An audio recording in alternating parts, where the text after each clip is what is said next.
ஒட்டுமொத்த தமிழகத்தையும் உலுக்கி எடுத்திருக்கிறது கள்ளக்குறிச்சி கள்ளச்சாராய விஷச்சாராய சாவு. கிட்டத்தட்ட 67 குடும்பங்கள் கடைசியில் கடைகோடியில் இருக்கின்ற மிக அன்றாடம் காட்சிகளாக அன்னன்றைக்கு கூலிக்கு போனாதான் அவருடைய பிழைப்பு. கிட்டத்தட்ட 67 குடும்பங்கள் இன்று நிற்கதியாக யாருமற்ற அனாதையாக இந்த கருணாபுரத்தில் உப்புவரி கோலமாக காட்சியளித்துக் கொண்டிருக்கின்றது. 66 குடும்பங்கள் இன்று அனாதையாக்கப்பட்டிருக்கிறது.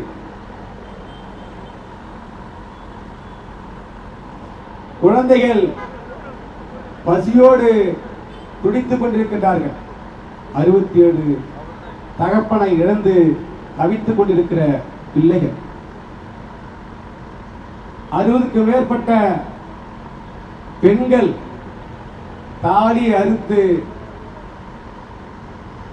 அங்கு கணவனை இழந்து கதறிக்கொண்டிருக்கிறார். அது சம்பந்தமாக பேசுவதற்காகத்தான் சட்டமன்றம் இருக்கிறது. சட்டமன்றத்தை நாடி பேசுவதற்கு மாண்புமிகு அண்ணன் எடப்பாடியார் அவர்கள் தலைமையில் கேட்கிற பொழுது குண்டுபெட்டாக தூக்கி வெளியே வீசுகிறார்கள் இந்த விடியா திமுக அரசாங்கம். ஒவ்வொரு நாளும் ஒவ்வொரு விதமான பிரச்சனைகளை சந்தித்துக் கொண்டிருக்கிறோம். ஆட்சி மாற்றம் ஏற்பட்ட பிறகு அன்பு தோழர்களே, அங்கே நாங்கள் காண்பது எல்லாம் வெறும் உப்பரி கோலம் தான். ஒவ்வொரு நாளும் அங்கு அழுகுறதுதான். ஒவ்வொரு நாளும் கஞ்சாவும் கள்ளச்சாராயம் அந்த பகுதி முழுக்க ஆக்கிரமித்து எடுத்துக் கொண்டிருக்கிறது. இப்ப கேட்கிறார்கள் கூட்டணி கட்சி, அந்த திராவிட முன்னேற்ற கழகத்தில் கூட்டணி கட்சி தோழர்கள் கேட்கிறார்கள், அங்க இருக்கிற சட்டமன்ற உறுப்பினர் என்ன செய்து கொண்டிருந்தார் என்று. உங்களுக்கு என்னென்ன தெரியும், நாங்க என்ன செஞ்சோம் சொல்லி. ஒவ்வொரு நாளும் எப்பொழுதெல்லாம் அருமையண்ணன் அவர்கள் விலையேற்ற உயர்வாக பால் விலையேற்றம், கட்டண மின்வெட்டு உயர்வேற்றம், இப்படியான எத்தனை ஆர்ப்பாட்டங்கள் அறிவிக்கிறாரோ அந்த ஆர்ப்பாட்டம் நடைபெறும் போதெல்லாம் நான் கஞ்சாவை பற்றியும் கள்ளச்சாராயம் பற்றியும் இந்த பகுதியில் புழக்கம் அதிகமாக இருக்கிறது என்று மக்கள் மத்தியிலே, மக்கள் மன்றத்திலே ஒவ்வொரு நாளும் நான் ஆர்ப்பாட்டத்தில் சம்பந்தமாக நான் உரையாற்றி இருக்கிறேன், பேசியிருக்கிறேன். அதே போல அந்த பகுதியில் இருக்கிற மாவட்ட ஆட்சியர் அலுவலகத்தில் ஒரு மாவட்டத்தில் ஒரு ஆண்டுக்கு ஒரு முறை அந்த அந்த போதை தடுப்பு பிரிவு சம்பந்தமாக ஒரு கூட்டம் நடக்கும். அந்த கூட்டத்தில் நீங்கள் இங்க இருக்கிற ஊடக தோழர்கள் நீங்கள் கேட்டு பாருங்கள். அந்த கூட்டத்தில் திராவிட முன்னேற்ற கழக சார்ந்தவர்கள் இருந்தார்கள், கம்யூனிஸ்ட் கட்சி தோழர்கள் இருந்தார்கள், விசிக கட்சிக்காரர்கள் இருந்தான், எல்லாருமே இருந்தாங்க. அப்பொழுது கள்ளக்குறிச்சி சட்டமன்ற உறுப்பினர் என்ன சொன்னார், என்ன உரையாற்றினார், என்ன அழுத்தத்தை கொடுத்தார், எதை சார்ந்து பேசினார் என்று கேட்டுப்பாரு. ஒரு நாளும் நான் எப்பொழுது நடக்கிறது என்று சொன்னால் ஒவ்வொரு முறையும் கள்ளச்சாராயம் கஞ்சாவும் இந்த பகுதியில் சின்னஞ்சிறு இளைஞர்கள், வயதானவர்கள், ஒட்டுமொத்த கூலி தொழிலாளிகள் அத்தனை பேரும் குடித்து மாண்டு போகிற அவல நிலை ஏற்பட்டுக் கொண்டிருக்கிறது. இதை தடுத்து நிறுத்துங்கள் என்று ஒவ்வொரு முறையும் மாவட்ட ஆட்சியர்களிடம், மாவட்ட காவல்துறை கண்காணிப்பாளர் இடத்திலேயும் நான் கூறியிருக்கிறேன், உரையாற்றி இருக்கிறேன், பேசியிருக்கிறேன். ஆனால் ஒரு முறை கூட அவர்கள் காது கொடுத்து ஒரு முறை கேட்டது கிடையாது. எதிர்கட்சி எம்எல்ஏ என்றால் அவன் அப்படித்தான் கத்துவான், அவன் அப்படித்தான் பேசுவான். அதை காதில் பெருசாக எடுத்துக்கொள்ளாதீர்கள். மக்கள் சுபிட்சமாகத்தான் இருக்கிறார்கள், அங்கே யாருக்கும் எந்த பிரச்சனையும் இல்லை என்று அந்த மாவட்டத்தை சேர்ந்த திமுக மாவட்ட செயலாளர், அந்த மாவட்ட ஆட்சியர் சொல்லுவார். இதுதான் வழக்கமாக அங்கே நடந்து கொண்டிருக்கும். எப்பொழுதுமே எந்த இடத்திலுமே ஒரு சட்டமன்ற உறுப்பினராக ஒரு அங்கீகாரத்தை கூட ஒரு அதிகாரி ஒரு ரூபாய் கூட கண்டுக்க மாட்டான். தீண்டத்தகாத மாதிரி தான் நடத்துவான்.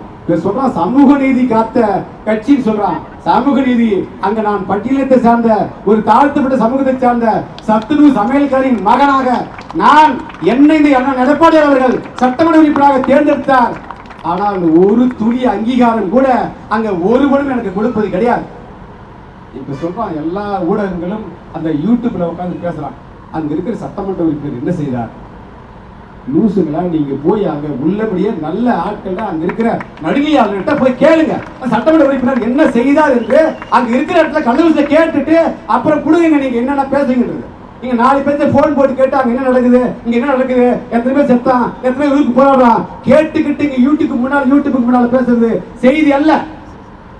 மிகப்பெரிய வழியோடு நான் இந்த இடத்துல பதிவு செய்கிறேன். உள்ளபடியே மனசாட்சியோட பதிவு செய்யுங்க. அங்க நடக்கிறது என்ன என்று நீங்கள் கண்காணித்து நேரடியாக ஆய்வு செய்யுங்கள். ஏன் இந்த திராவிட முன்னேற்ற கழகத்தில் முதலமைச்சர் ஒரு முறை வந்து அங்க நின்று பார்க்கவில்லை? 60 பிணம் 65 பிணம் செத்து கிடக்கிறார்களே, ஏன் அந்த பகுதிக்கு எட்டி பார்க்கவில்லை என்று கேளுங்களா? ஏன் கேட்கவில்லை? எங்கே சென்றீர்கள்? அதெல்லாம் உங்களுக்கு தெரியாது. அங்க பாருங்க, என்னோட தொகுதியில் நீங்க வந்து பாத்தீங்கன்னா தெரியும். ஊடக தோழர்களுக்கு முன்னாடி சொல்றேன், இந்த கள்ளக்குறிச்சி தொகுதி முழுக்க ஒவ்வொரு ஊருக்கு முன்னால ஒரு பெயர் பலகை வைப்பார்கள். அந்த பெயர் பலகை எதுக்காக சொன்னா, அண்ணனா நமது 10 ஆண்டு கால ஆட்சியில மாடு புரட்சி அம்மாவாக இருக்கட்டும், அருமையான எடப்பாடியாக இருக்கட்டும், அந்த தகவல் பலகையில அந்த ஊர்ல ஒவ்வொரு ஊர்லயும் எத்தனை கிணறு இருக்குது, எத்தனை தார் சாலை இருக்குது, எத்தனை சிமெண்ட் சாலை இருக்குது, எத்தனை ஹேண்ட் பம்ப் இருக்குது, எத்தனை மக்கள் தொகை இருக்குது, ஆண் மக்கள் தொகை எவ்வளவு பேரு, பெண் மக்கள் தொகை எத்தனை பேரு, இப்படியான தகவல் பலகை தான் அந்த பலகை. ஆனால் இப்பொழுது அந்த தகவல் பலகை போய் பாருங்க, தொகுதி முழுக்க அந்த மாவட்டம் முழுக்க போய் பாருங்க, வசந்தான் கார்த்திகேயன் என்ற பெயர் மட்டும்தான் அது பொறித்திருக்கும். அவருக்கும் அந்த தொகுதிக்கும் என்ன சம்பந்தம் இருக்கிறது? போய் பாருங்க. ஊடக தோழர்கள், நீங்கள் அது எல்லாத்தையும் உள்ளபடியே நீங்க அதை கவனித்து பார்க்க வேண்டும்.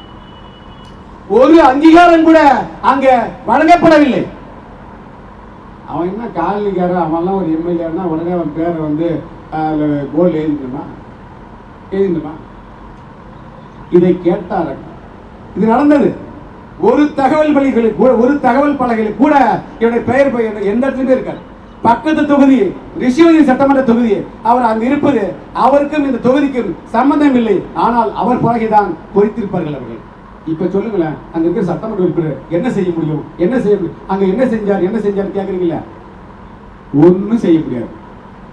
யாருகிட்ட என் குறைய சொன்னாலும், எவ்வளவு வருத்தத்தையும் வேதனையும் எவ்வளவு ஒப்பாரி வச்சாலும் எவனும் காது கொடுத்து கேட்க மாட்டான்.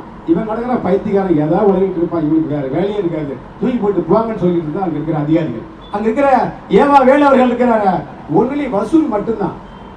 என்ன நடக்குது சொன்னா, 2 மாவட்ட செயலர்கள், ஒரு பக்கம் அந்த பக்கம் உதயசூரியன் இருக்கிற மாவட்ட சங்கராபுரம் சட்டமன்ற உறுப்பினர், இந்த பக்கம் ரிஷிவதி சட்டமன்ற உறுப்பினர், 2 பேரும் வசூல் பண்ணி கலா கட்டம் தான் அவங்களுக்கு ஒரு வேலை. ஒவ்வொரு பில்டிங், எந்த பில்டிங் பெருசா இருக்குதோ அது யாருக்கு பார்த்து வாங்கும்பா, யாருக்கு காடு ரோட்டு வர பைபாஸ் இருக்குதோ அந்த பைபாஸ் இருக்கிற காட்டெல்லாம் வாங்கும்பா. இதுதான் அவங்களுடைய வேலை. மாண்புமிகு எடப்பாடி அவர்கள் அரசாங்க நிலம் எங்க இருக்கிறதோ அந்த இடத்துல அந்த அரசாங்க பில்டிங் போடுங்கன்னு சொல்லி பார்த்தாங்க. நாம அவன் 100 ஏக்கர் காட்டை வாங்கிட்டு அங்க போற அரசாங்க பில்டிங் போடுறான்பா. அவன் அங்க நடந்துட்டு இருக்க செயல்பாடுகள் உள்ளவே நீங்கள் நினைத்து பார்க்க வேண்டும். ஒவ்வொரு கட்டடத்துக்கு பின்னால யாருடைய காடு இருக்குன்னு சொல்லி பார்க்க. அன்னைக்கு நிகழ்ச்சி நடந்தது. மிகப்பெரிய பேரிழப்பு. மாண்புமிகு எடப்பாடி அவர்கள் என்னிடத்திலே அலைபேசி மூலமாக இந்த மாவட்ட கலை செயலர் குமரகுரன் அவர்கள் மூலமாக அழைத்து கேட்கிறார், தம்பி அங்க என்ன நடந்து கொண்டிருக்கிறது என்று கேட்கிறார். கேட்கிறபோது சொல்கிறேன், அருமை அண்ணன் அவர்களே, அங்க கள்ளச்சாராயம் பிடித்து இறந்து கொண்டிருக்கிறார்கள், வலியால் துடித்துக் கொண்டிருக்கிறார்கள், வேதனையால் அழுது கொண்டிருக்கிறார்கள், ஒப்பரி கோலமாக இருக்கிறது அண்ணா என்று அண்ணனிடத்திலே சொல்லி அழுது கொண்டிருக்கிறேன். அப்பொழுது அருமை அண்ணன் அவர் சொன்னார், மாவட்ட ஆட்சியர் அவர்கள் மாற்றி கருத்து சொல்லியிருக்கிறாரே, அதில் என்ன இருக்கிறது, உண்மை இருக்கிறது என்று கேட்டால், மாவட்ட ஆட்சியர் வேணுமென்று அரசின் அழுத்தத்தால் அந்த பகுதியின் மாவட்ட செயலாளர் வசந்தம் கார்த்திகேயன் பக்கத்திலே தான் உட்கார்ந்துருக்காரு, அவரின் அழுத்தத்தின் பேரில் அவர் என்ன சொல்ல நினைக்கிறாரோ, அவர் என்ன சொல்கிறாரோ அதைத்தான் அவர் அங்கே ஒப்பித்துக் கொண்டிருக்கிறார். ஆனால் அவர் செல்வது அதுக்கு நடப்பது அப்படி எதுவுமே இல்லை. அங்க நேர்மாறாக ஒவ்வொருத்தரும் வழியால் துடித்துக் கொண்டிருக்கிறார்கள். உடனடியாக நான் களத்துக்கு சென்று விட்டேன். அங்க பார்வையிட்டு கொண்டிருக்கிறேன். பார்த்துட்டு இருக்கும் போது அவர் அங்க பேட்டி கொடுத்திருக்கார். பேட்டி கொடுத்த அடுத்த 5வது நிமிடத்தில் இதே ஊடகங்கள், தினதந்தி, புதிய தலைமுறை, நியூஸ் 7, நியூஸ் தமிழ் உள்ளிட்ட அனைத்து டிவிகளுக்குமே நான் அடுத்த நிமிடமே அதிகாரத்தில் இருந்து நான் பேட்டி கொடுக்கிறேன். தவறான செய்தி மாவட்ட ஆட்சியர் பதிவு செய்திருக்கிறார். ஆனால் அங்கே நடப்பது கள்ளச்சாராயத்தில் மெத்தனால் கலந்த வேதிப்பொருளை அருந்திவிட்டு ஒவ்வொரு துடிதுடித்து கொண்டு செத்து கொண்டிருக்கிறார்கள். உள்ளபடியே இந்த ஆட்சி கண்டும் காணாமல் நடந்து கொண்டிருக்கிறது. இதை நீங்கள் பார்த்து ஊடகம் மூலியமாக வெளிப்படுத்த வேண்டும் என்று ஊடகத்தை தெரிவித்த பிறகுதான் அடுத்த 4 மணி நேரத்திற்குள்ளாக ஒட்டுமொத்த இந்தியாவுமே திரும்பி பார்க்குது. தமிழகத்திற்கு ஒட்டுமொத்த பேரும் திரும்பி பார்க்கிறார்கள். அப்பொழுது அண்ணன் எடப்பாடி அவர்கள் அண்ணன் விஜயபாஸ்கரன் தொடர்பு கொண்டு உடனடியாக நாங்கள் அங்கே வருகிறோம் என்று சொல்றார். நான் சொல்றேன், அண்ணா சட்டமன்ற ஏற்பாடு நடந்துகிட்டு இருக்கு, நான் வரணுமான்னு கேட்கிற. இல்லை தம்பி, நானே அங்கே வரேன்னு சொல்லிட்டு அந்த 20ஆம் தேதி சட்டமன்றம் நான் போகவில்லை என்றாலும் பரவாயில்லை என்று காலையிலே வர்றாங்க. 10 மணிக்கெல்லாம் அங்கே வந்துடுறார். வந்துட்டு நேரடியாக அங்க இருக்கிற மக்களை சந்தித்து ஒவ்வொரு பகுதியாக சென்று ஆறுதல் கூறிக்கொண்டிருக்கிறார். உள்ளபடியே சொல்றேன், கருணாபுரத்துல இந்த பகுதி 3 பகுதி இருக்குது. கோட்டைவெடி என்கிற பகுதி, கருணாபுரம் என்கிற பகுதி, காட்டு நாயக்கர்கள் வசிக்கிற என்ற ஒரு பகுதி, 3 பகுதியும் அவர் அருமையான எடப்பாடி அவர்கள் சுற்றி சுற்றி வந்து கொண்டிருக்கிறார். 10 பெட்டு 10 சபத்துக்கு மேல மாலை விழித்து போடுவதற்கு உள்ளார மழை சோடு பெய்ஞ்சிட்டு அண்ணன் அவர்களின் உதவியாளர்கள் கொடையத்தில் வராங்க, தூக்கிட்டு போங்கப்பா அப்படின்ற. மழையில் நனைந்து கொண்டே மாவட்ட அங்க இருக்கிற அண்ணன் சி.வி. சண்முகன் அவர்களும் அண்ணன் குமரகுரன் அவர்களும் அண்ணன் விஜயபாஸ்கர் உள்ளிட்ட அனைத்து பேருமே அண்ணன் அவர்கள் புரட்சி தமிழ் பின்தொடர்ந்து அத்தனை பேரும் ஒவ்வொரு அங்க இருக்கிற ஒவ்வொரு பாடியாக ஒவ்வொரு சபத்துக்கும் நாங்கள் மாலை அளித்துக் கொண்டிருக்கிறோம். கிட்டத்தட்ட உள்ளபடியே யோசிச்சு பாருங்க, 22 சடலங்களை ஒரே இடத்தில் எரியூட்டுகிற ஒரு அவல நிலை, ஒரு சூழல் இந்த அரசாங்கம் ஏற்படுத்தியிருக்குன்னு சொன்னால் அங்கு நினைத்து பார்க்க வேண்டும். எவ்வளவு வேதனையான ஒரு செயல் அந்த செயல். இலங்கையில தமிழீழம் படுகொலை செய்து கொண்டிருக்கும் போதுதான் ஒட்டுமொத்த தமிழகமும் ஒப்பாரி வச்சு அழுது இங்க நாம் எல்லாம் கண்ணீர் சிந்தி கதையினோம். அதே போன்று கள்ளக்குறிச்சியிலும் இதே பகுதியில தமிழ்நாட்டில் என் கடைக்கோடி இருக்கிற அந்த கடைசி பக்கத்துல அங்கேயும் இதே போல மக்கள் அவர் எல்லாமே அன்றாட காட்சிகள். ஒவ்வொரு நாளும் அந்த பகுதிக்கு வேலைக்கு போகணும். அங்க இருக்கிற நகராட்சி பகுதி துப்புரவு பணியாக வேலை செய்கிறவர்கள், அங்க இருக்கிற பெயிண்ட் கடை பெயிண்டரா வேலை செய்கிறவர்கள், கொத்தனாரா வேலை செய்யறவங்க, மூட்டத்துக்குறவர்கள், இப்படி கடநிலையில இருக்கிற கடநிலை ஊழியர்கள் தான் இன்று தாலி அறுக்கப்பட்ட நிலையில் முண்டமாக காட்சியளித்து கொண்டிருக்கிறார்கள். இந்த கனிமொழி அம்மா அவர்கள் சொன்னார்களே, அண்ணன் அவர்கள் ஆட்சியில வெறும் பெண்கள் எல்லாம் இள விதவைகள் காட்சி இந்த காட்சி தருகிற ஆட்சியாக நடைபெற்றுக் கொண்டிருக்கிறது சொன்னார்களே. மாண்புமிகு அம்மையார் அவர்களே, இப்பொழுது எங்கள் பகுதிக்கு நீங்கள் வாருங்கள், அவர்கள் எல்லாம் என்ன நிலையில் இருக்கிறார் என்று நீங்களும் உங்க அண்ணனை வந்து பாருங்க, அங்க என்ன நடக்குதுன்னு சொல்லிட்டு. நீங்களே வீட்டிலே உட்காந்துக்கிட்டு மீடியாவை சந்திக்கிறதுல மாண்புமிகு எடப்பாடி அவர்கள் முதலமைச்சராக இருக்கிற பொழுதும் ஒவ்வொரு நாளும் இந்த மீடியாக்களை சந்தித்து அன்றாட நிகழ்வுகளை தெரிவித்துக் கொண்டிருந்தார். இப்ப உனக்கு தெம்பு திராணி இருந்தால் நீ மீடியா சந்திச்சு பார்ப்பாங்க. இதே முதலமைச்சர் ஸ்டாலின் அவர்களே, நீங்கள் இந்த ஊடகத்தை சந்தித்து அவர்கள் கேட்கிற கேள்விகளுக்கு உண்மையாக உள்ளார்ந்து நெஞ்சில் தின்னு நீ சொல்லி பார்ப்போம். அது நடக்கிற நிகழ்வுகள் என்னன்றதை வெளிப்படைத்தன்மையாக நீங்கள் அறிவிக்க வைக்கின்றோம். ஒவ்வொரு நாளும் அங்க ஒவ்வொரு விதமாக நான் சொல்றேன். அங்க விழுப்புரத்தில் மரக்காணம் பகுதியில் 22 பேருக்கு மேல தாலி அறுத்து நிற்கிறான். அங்க இருக்கிற 22 பேருக்கு மேல இறந்து மாண்டு போனார்கள். அவர்களின் நிலைமை குறித்து மாவட்ட ஆட்சியர் கள்ளக்குறிச்சியிலே அப்பொழுதே நான் விளக்குறேன், அப்படியே சொல்றேன். கள்ளக்குறிச்சி பகுதி அதே கிட்டத்தட்ட அதே நிலைமையான பகுதி தான். இந்த பகுதியை சரி செய்யணும் சொன்னா நீங்க இங்க சட்ட ஒழுங்கு பிரச்சனையை சரியாக பார்க்க வேண்டும். கலால் துறை என்று ஒரு துறை இருக்குது, அந்த துறைக்கு என்னதான் வேலை? அங்க போய் வசூல் பண்றது மட்டும்தான் வேலையா? அதை பாருங்க அப்படின்னு சொல்லிட்டு கலால்துறையை பேசுறேன், மாவட்ட ஆட்சியத்தை பேசுறேன், மாவட்ட காவல்துறை கண்காணிப்பாளர்கிட்ட பேசுறேன். நான் பேசுவதை ஒருத்தர் பொருட்படுத்தவில்லை. அங்க என்னுடைய தொகுதியின் கடைசி பகுதியான ஊத்துக்குடி என்ற பகுதியில் 2023 மிகப்பெரிய துயர சம்பவம் நடக்கிறது. 4 பசங்க அந்த பகுதியில் போறான். போகும்போது தண்ணி அடிச்சுட்டு போறான். ஒருத்தர் ஜாலியா போறான். மிகப்பெரிய சண்டை கிடையாது, 2 குடும்ப சண்டை கிடையாது, 2 சாதி சண்டை கிடையாது, மிகப்பெரிய யுத்தம் கிடையாது. ஆனா 4 பேர் போயிட்டு விளையாட்டுத்தனமாக மது அருந்து விட்டு கள்ளச்சாராயம் அறிந்து ஒருத்தர் அந்த பாட்டில எடுத்து பட்டான்னு அடிக்கிறான். தலையில அடிச்சு ரத்த பீரிட்டு ஒழிகிற போது ஏன்டா என்ன அடிக்கிறேன்னு சொல்லி சிரித்து கொண்டே கேட்கிற மிகப்பெரிய அவல நிலை அந்த பகுதியில் ஏற்பட்டிருக்கு சொன்னால் உள்ளபடியே நினைத்து பார்க்க வேண்டும். அவன் அப்படியே மாண்டு போகிறான். அவன் அடித்தது இறப்பது தெரியாமலே ஒருத்தன் இறந்து போகிறான். இவன் சாவான் தெரியாதே இவன் அடிக்கிறான். இப்படி அந்த பகுதி முழுக்க மனநலம் பாதிக்கப்பட்டு பைத்தியக்கார மாதிரி மனநல குன்றிதான் அங்க இருக்கிற இளைஞர்கள் வாழ்ந்து கொண்டிருக்கிறார்கள். நினைத்து பார்க்க வேண்டும். அது ஒட்டுமொத்த முழுக்க இந்த அரசாங்கம் தான் காரணம். இந்த அரசாங்கம் விற்கிற கள்ளச்சாராயம் தான். மாவட்ட காவல்துறை கண்காணிப்பாளர் நீக்கப்பட்டு விட்டால், மாவட்ட ஆட்சியர் நடவடிக்கை எடுத்து விட்டால் அந்த பிரச்சனை சரியாயிடுச்சா? அந்த பிரச்சனை அது ஏற்கனவே அவர்களை சொல்ல வைத்த அந்த ஆட்சியாளர்கள், அங்க இருக்கிற மாவட்ட செயலாளர்கள் அவர்கள் சொல்றதை தான் அங்க இருக்கிற மாவட்ட நிர்வாகம் அதை கேட்கும். நீ என்ன சொன்னா சரிதான். ஒவ்வொரு ஆண்டும் ஒரு பிரச்சனை. இதுக்கு முன்னால் போன ஆண்டு கன்னியாகுமரியில் மிகப்பெரிய கலவரம் சந்திக்கப்பட்டது. மிகப்பெரிய தமிழ்நாடு இந்தியாவை உலுக்கி எடுத்தது. அப்பொழுதே சொல்றேன் நான், இதுவும் நீங்கள் மெத்தன போக்கு, உங்க அசால்ட்டு தனத்தால் தான் இப்படி ஒரு பேரிழப்பு ஏற்பட்டு கொண்டிருக்கிறது. உள்ளபடியா நீங்கள் கவனமாக இருக்க வேண்டும் என்று அப்பொழுதும் எச்சரிக்கிறேன். ஒவ்வொரு முறையும் எச்சரிக்கை ஒருத்தரும் அதை பத்தி காதலே போட்டுக்கிட்டு இப்ப கேட்கலாம், அந்த தொகுதி எம்எல்ஏ என்ன செய்து கொண்டிருந்தார் அப்படின்னு அந்த திமுகவை தாங்கி பிடித்துக் கொண்டிருக்கின்ற கட்சிகள் கேட்டுக் கொண்டிருக்கிறது. நீங்களும் உங்கள் தோழர்களும் அங்கேதான் இருக்கிறார்கள். அவர்களிடத்தில் கேளுங்கள், அங்க இருக்கிற சட்டமன்ற உறுப்பினர் என்ன செய்தார் என்று நீங்கள் கேட்டு தெரிந்து கொள்ளுங்கள். ஒவ்வொரு நாளும் ஒரு வேடிக்கை. ஆனா 29ஆம் தேதி 29/3 ஊத்துக்குடி சம்பவம் கலவரம் அந்த இறப்பு நடக்கிற பொழுது மாண்புமிகு எடப்பாடி அவர்களிடத்தில் சொல்றேன் நான், அண்ணா எங்க ஊர்ல இந்த மாதிரியான ஒரு பெரிய இழப்புனா அங்க எல்லாம் கள்ளச்சாராயம் குடித்து கஞ்சா குடித்து மிகப்பெரிய பேரிழப்பா நடந்துகிட்டு இருக்குதுன்னா அப்படி சொல்றேன். சொல்லும் போதே தம்பி இதை கவனஈர்ப்பு கொண்டு வான்னு சொல்றாரு. மாண்புமிகு எடப்பாடி அவர்கள் கையெழுத்திட்டு அதை கவனஈர்ப்புக்கு நான் அளிக்கிறேன், மாண்பு பேரவைத் தலைவர்களுக்கு அளிக்கிறேன். அவர் அதை பார்க்கறேன்னு சொன்னாரு, அவ்வளவுதான். ஆனால் அதை ஒரு கொஞ்சம் இது கூட அதை ஒரு விவாதத்துக்காவது எடுத்திருந்தால் கூட இன்றைக்கு 60 பேருக்கு மேல அங்க ஒரு மிகப்பெரிய உயிரிழப்பு ஏற்பட்டிருக்காரு. இப்ப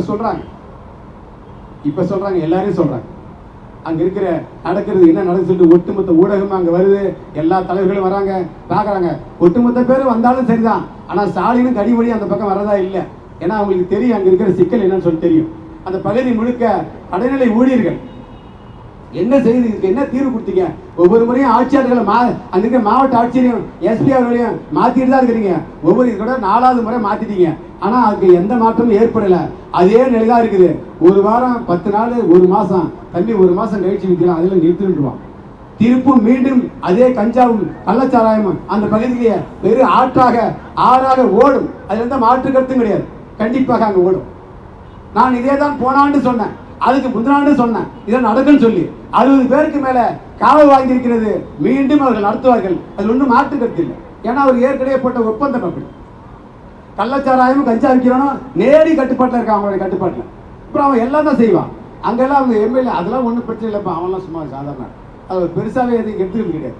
ஒவ்வொரு நாளும் நாங்கள் கோரிக்கை வைத்து கொண்டு தான் இருக்கிறோம். ஒவ்வொரு பிரச்சனையும் மாவட்ட ஆட்சியர்கிட்ட கொண்டுட்டு போயிட்டு தான் இருக்கிறோம். ஆனால் ஒரு நாளும் அதுக்கான விடுவி கிடைச்சதே கிடையாது.